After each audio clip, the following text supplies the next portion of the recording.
Yn y modiwl olaf hwn, byddwn yn ystyried effaith rhagfarn ddiarwybod a diffyg cymhwysedd diwylliannol ar wasanaethau iechyd meddwl ac yn edrych ar yr hyn y gallwn ei wneud i wella pethau. Gall rhagfarn ddiarwybod a diffyg cymhwysedd diwylliannol ddylanwadu ar bwy rydym yn ei gyflogi ac i ba raddau rydym yn cynnwys ac yn gwrando ar bobl sy'n wahanol i ni.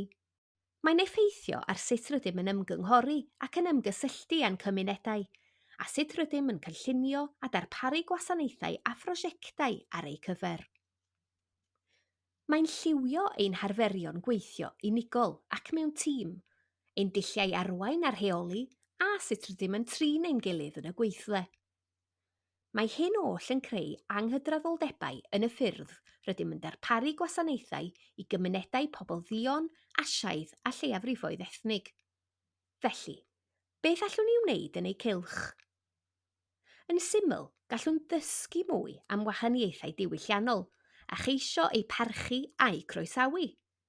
Gall cyfarfod â mwy o bobl o gymunedau a grwpiau amrywiol, gweithio ochr yn ochr â nhw, treulio amser i ddod i'w hadnabod a thrio pethau newydd oll helpu i wella ein hymwybyddiaeth o ddiwylliannau eraill.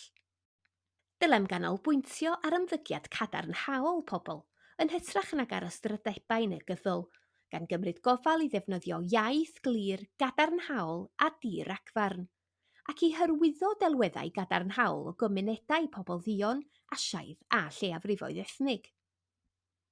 Gallwn gymryd amser i ystyried materion yn gywir, yn hytrach na rhithro i farnu a chyfiawnhau ein penderfyniadau mewn tystiolaeth.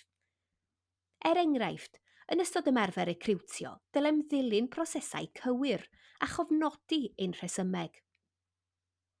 Mae gan bob un ohonom ragfarnau diarwybod. Dylem weithio'n galetach i'w hadnabod a'i cydnabod a chymryd camau ymwybodol i'w lleihau.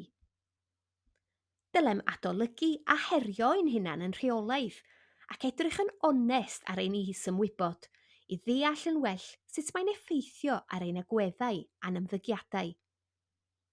Dylem ystyried a ydy ein harferion yn y gweithle yn sicrhau cydraddoldeb wrth ddarparu gwasanaethau ac ymrwymo i ddysgu mwy am ragfarn diarwybod a chymhwysedd diwylliannol. Mae angen i ni ailedrych ar ein trafodaethau ynghylch anghydraddoldeb a dod o hyd i'r amser i symud ein ffocws oddi wrth wahaniaethau a thuag at driniaeth deg a pharch. Gall cynlluniau gweithredu cadarnhaol, megis cynllun ar dystio arferion da yn y gweithle o ran iechyd meddwl pobl ddion, asiaidd a lleiafrifoedd ethnig Diverse Cymru, roi cymorth ymarferol i'ch helpu chi i ddarparu gwasanaethau rhagorol sy'n sensitif yn ddiwylliannol yn well.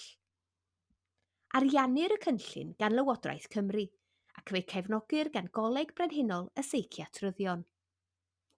Mae'n defnyddio dull sy'n seiliedig ar dystiolaeth ac mae'n canolbwyntio ar gefnogi gweithleoedd ac ymarferwyr i ddiwallu ac ymateb yn effeithiol i anghenion defnyddiwr gwasanaeth iechyd meddwl pobl ddion, asiaidd a lleiafrifoedd ethnig, gyda gweithleoedd yn gwneud newidiadau ymarferol fesul cam i arferion yn y gweithle, lle bo angen.